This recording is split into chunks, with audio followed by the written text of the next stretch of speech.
काही महिन्यांपूर्वी शेतकरी नेते व तसंच शेतकऱ्यांच्या मोठ्या आंदोलनामुळे सरकारला झुकावं लागलं आणि सरकारने काही महिन्यांपूर्वी कर्जमाफी आम्ही देऊ अशी घोषणा केली होती। 2 जूनला सरकारने GR काढला। एक तर कर्जमाफी जाहीर केली, त्यासाठी आम्ही सगळ्यांनी मिळून अभिनंदन केलं सरकारचं। पुण्यश्लोक अहिल्यादेवी होळकरांचं नाव या योजनेसाठी दिलं, त्यासाठी अभिनंदन केलं। पण GR बघितल्यानंतर त्यात अनेक अटी या सरकारकडनं टाकण्यात आल्या होत्या।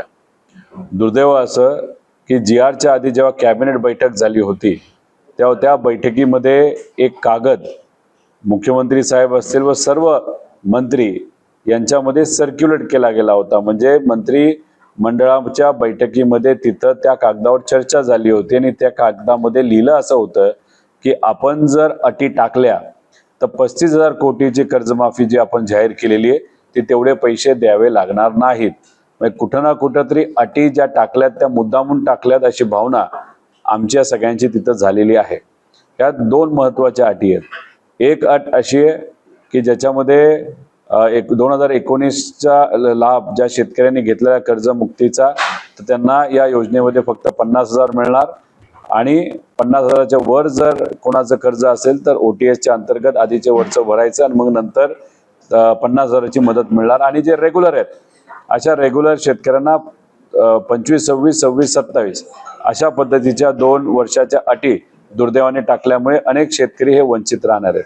तिसरा मुद्दा आम्ही जो घेतलेला आहे तो आहे आपला विमा कंपनीचा, ज्याच्यामध्ये विमा कंपनीला पूर्वी 1 रुपया देऊन तिथे शेतकऱ्याला 4 ट्रिगर असल्यामुळे मोठ्या प्रमाणात मदत ही मिळत होती। दुर्दैवाने ती मदत आता मिळत नाही। तर या अनुषंगाने आम्ही सर्वजण लढत होतो। सरकारला हा मुद्दा मांडला, सरकारने तो मान्य केला नाही। मग त्यानंतर आम्ही पवित्र भूमी पंढरपूरमध्ये अन्नत्याग आंदोलन केलं। सरकारचे प्रतिनिधी महाजन साहेब तिथं आले, त्यांनी आश्वासित केलं। मुख्यमंत्री साहेबांना फोन हा केला, फोनवर चर्चा झाली आणि 22 तारखेच्या आधीमध्ये अधिवेशनाच्या आधी आम्ही भेटू असं आम्हाला सांगितलं। पण दुर्दैवाने आम्हाला कुठेही आतापर्यंत संदेश आलेला नाही। मग त्या अनुषंगाने सर्व नेत्यांच्या मार्गदर्शनाखाली शेतकरी नेते असतील, आमच्या पक्षातले नेते असतील आणि सर्व इतरही शेतकरी आणि कार्यकर्ते यांच्या मार्गदर्शनाखाली 29 तारखेला आपण छत्रपती संभाजीनगर इथे एक खूप मोठं आंदोलन हे करणार आहोत आणि ते शेतकऱ्यांचं आंदोलन असेल। त्यामुळे अधिवेशन मुंबईत चालू असेल सोमवारी, तेव्हा आपण रस्त्यावर शेतकऱ्यांची लढाई त्या ठिकाणी लढणार आहोत आणि तेव्हा आपण सरकारला तिथं आव्हान करणार आहोत की काही झालं तरी शेतकऱ्यांच्या बाजूने या अटी काढा आणि 1 रुपयामध्ये विमा देऊन ते 4च्या 4 ट्रिगर परत एकदा आणून आमच्या शेतकऱ्याला त्या ठिकाणी न्याय द्या। कदाचित विमानाचं जे पेट्रोल अतिशय महाग झालेलं आहे, पूर्वी 100 रुपयाला मिळायचं, आता 180 रुपयाला आहे।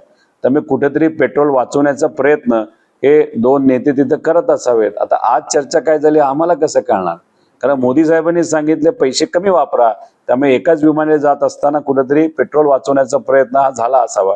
पण शेवटी प्रवास करत असताना इकडच्या तिकडच्या गोष्टी होत असतील, पण दुसरं काही चर्चा झाली असेल असं मला तरी वाटत नाही।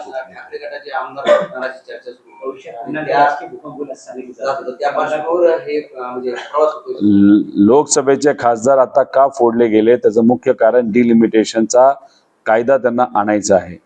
खासदारांची मदत त्यांना लागणार आहे, कारण का मोदी साहेबांना परत निवडून यायचं असेल तर त्यांना आहे त्या संख्याबळावर निवडून येता येणार नाही अशी भावना त्यांची झाली। म्हणून 18 ते 19 दिवस अमित शाह साहेब वेस्ट बेंगॉलला जाऊन बसले होते, प्रयत्न करत होते। काही झालं तर सरकार अलिबाग, कारण त्याला TMC फोडायची होती आणि थोडक्यात त्यांचं सरकार तिथं आलं, 3% फरक पडला आणि ते सरकार आल्यानंतर 20 खासदार फोडले, यांचे 6 खासदार फोडले, 26 खासदार झाले, 60 खासदार लागणार आहेत। आमचा एकही खासदार फुटणार नाही आणि दक्षिण भारतातले कुठलेही खासदार त्यांना मदत करणार नाही। त्यामुळे मध्य आणि दक्षिण मदत करणार नाही। SP फुटत नाही, कारण SPचं वातावरण उत्तर प्रदेशमध्ये अतिशय सुंदर आहे।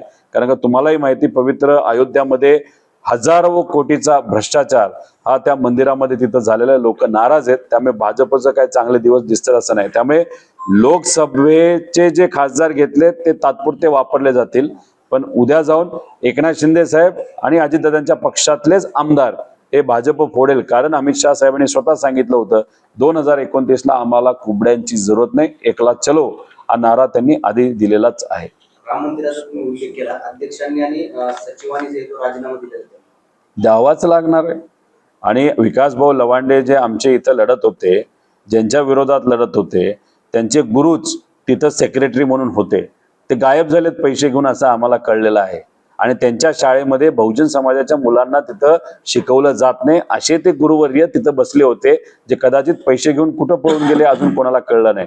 त्यामुळे तिथं खूप मोठ्या प्रमाणात भ्रष्टाचार झालाय. त्यात तुम्ही पैसे दिलेत, आम्ही पैसे माझ्या परिवाराला दिलेत, सगळ्यांनी दिले. एका धार्मिक चांगल्या भावनेतून सेवा म्हणून तिथं मदत आपण केलेली. आणि तिथंच जर भ्रष्टाचार झाला असेल तर लोकांच्या भावना अतिशय चिडलेल्या आहेत. आणि त्याच्याच बरोबर उज्जैनमध्ये मुख्यमंत्री जमीन घेतायत आणि त्याच्यात नफाखोरी करतायत. आणि तुम्ही जो नाशिकमध्ये आता महाकुंभ होणार आहे त्यात 900 कोटीचा भ्रष्टाचार झालाय असं चर्चा आहे. त्यामुळे सरकार काय आहे की हिंदुत्वाच्या नावावर मतदान घ्यायचं, पण सत्तेत आल्यानंतर भ्रष्टाचार मंदिरामध्ये सुद्धा करायचा. त्यामुळे ह्या सगळ्या गोष्टी लोकांनी उघड्या डोळ्यांनी बघितल्या. त्यामुळे लोक सरकारवर मोठ्या प्रमाणात नाराज आहे, म्हणून केविलवाना प्रयत्न करत आहेत काहीतरी करून डिलिमिटेशनचा कायदा पास करायचा, जेणेकरून जसं वॉर्ड फोडतो, प्रभाग फोडतो, तसं त्यांना लोकसभेचा मतदारसंघ फोडायचा. मेधा कुलकर्णी ताई बोलत असताना जे काही त्यांचं मी स्टेटमेंट ऐकलं मीडियावर, त्या बोलल्या की निसर्गाने आपल्याला समान बनवलेलं आहे. अरे हेच तर आम्ही म्हणतोय. हीच गोष्ट त्यांनी RSS ला सांगावी, भाजपला सांगायची. सर्व लोक समान आहे, जाती धर्माच्या पलीकडे जाऊन माणूस म्हणून आपण समान आहे. त्यामुळे लोकात बोलण्यापेक्षा RSS मध्ये आणि त्यांच्या नेत्यांना जाऊन त्यांनी ज्ञान दिलं तर आम्ही ज्याच्यासाठी लढतोय तोच तो मुद्दा आहे की सगळे लोक समान आहेत. मुद्दा हा काय लोकांच्या अडचणीचा आहे, तो तिथं सोडवला पाहिजे.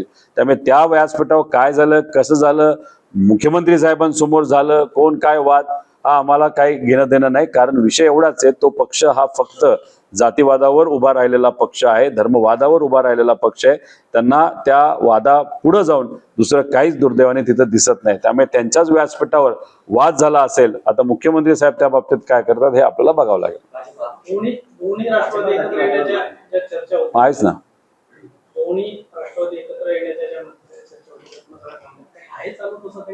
तसं काहीच नाही चालू. अजितदादा गेल्यानंतर तो विषय संपलेला आहे.